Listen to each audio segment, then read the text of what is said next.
فائز کی ماں گھر پر ڈنر رکھتی ہے اور حریم کو کہتی ہے کہ سارا کھانا تیار کرو مہمانوں کا۔ مہمان حریم کی بہت تعریف کرتے ہیں اس کے کھانے کی۔ فائز کی ماں اپنی بیٹی کو کہتی ہے کہ تم مہمانوں پر غور کرو، سب کی نظروں میں آؤ تاکہ تمہارا اچھا پرپوزل آ سکے۔ اپنی ایک فرینڈ سے ملواتی ہے اور کہتی ہے آپ نے کچھ بھی کھانا پینا ہو یہ ہے نہ اسے کہیں، یہ آپ کو لا کر دے گی۔ ہم نے اپنے بچوں کو سکھایا ہے چھوٹوں کے ہوتے بڑے کام نہ کریں۔ ریحان کی بیوی کہتی ہے تم نے اتنی بڑی اماؤنٹ کیسے دے دی ہے فائز کو؟ ریحان کہتا ہے کچھ سوچ سمجھ کر دی ہے، ہم نے حریم سے دور کرنا ہے اسے، اب یونیورسٹی سے آفس آیا کرے گا اور میرا بھی برڈن کم ہو گیا ہے۔ جس پر اس کی بیوی بہت خوش ہوتی ہے کہ بہت اچھا کیا تم نے۔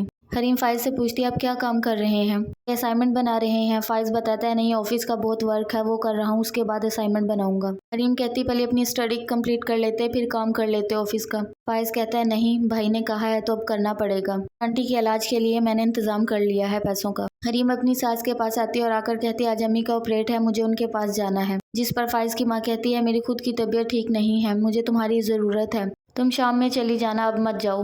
حریم چپ کر جاتی ہے اور کہتی ہے ٹھیک ہے چلے۔ جب شام کو پوچھنے کے لیے آتی ہے کہ میں چلی جاؤں تو اس کی ساس کہتی ہے نہیں بیٹا، ہمارے سسر نے آج تک تمہیں کوئی کام نہیں کہا، آج اس کے فرینڈ آ رہے ہیں، وہ چاہتے ہیں کھانا تم بناؤ۔ حریم کی ماں اسے یاد کرتی ہے اور کہتی ہے کہ میری بیٹی کیوں نہیں مجھے ملنے آئی۔ حریم کے ابو سمجھاتے ہیں کہ اسے سسرال میں ٹائم دینا ہوگا، وہ جیسے ہی فری ہوگی آ جائے گی، تم پریشان مت ہو، ہم ہیں نا تمہارے پاس۔ فائز حریم کو کال کرتا ہے اور پوچھتا ہے تم ابھی تک گئی نہیں ہو؟ حریم بتاتی ہے نہیں ابھی میں فری ہو جاؤں پھر جاؤں گی۔ فائز کہتا ہے چلو ٹھیک ہے میں آ رہا ہوں، پھر دونوں مل کر چلتے ہیں۔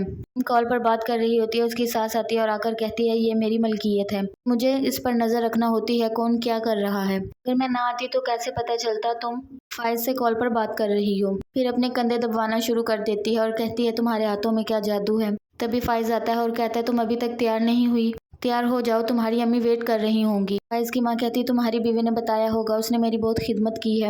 فائز کہتا ہے نہیں انہوں نے مجھے کچھ نہیں بتایا۔ فائز اپنی ماں کو کہتا ہے آپ حریم کو تسلیم کر لیں۔ فائز کی ماں کہتی ہے کہ میں نے آفس جوائن کر لیا، مجھے بہت اچھا لگا، دل لگا کر کام کرنا۔